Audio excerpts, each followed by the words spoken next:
ang ating grand prize winner, the best of the best sa ating float competition, ay mag-uwi ng tumataginting na 750,000 pesos!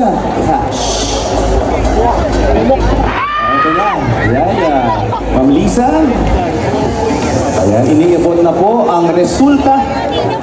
Sino kaya ang tatanghalin na best float ngayong taong ito para sa ating Aliwan Fiesta?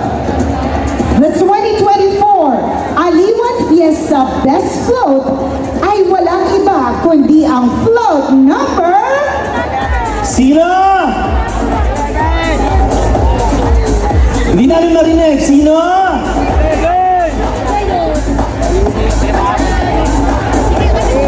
Float number 8!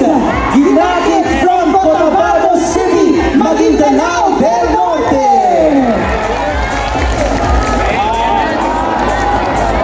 Ang ganda! Wow! Congratulations! Once again, ang inyong float ay mag-uwi ng 750,000 pesos! And an additional 25,000 pesos from Bingo Plus! Iba rin talaga ang Bingo Plus. Ayan. Gusto nila na uuwi ang ating mga contingents, ang ating mga participants ng mas masaya.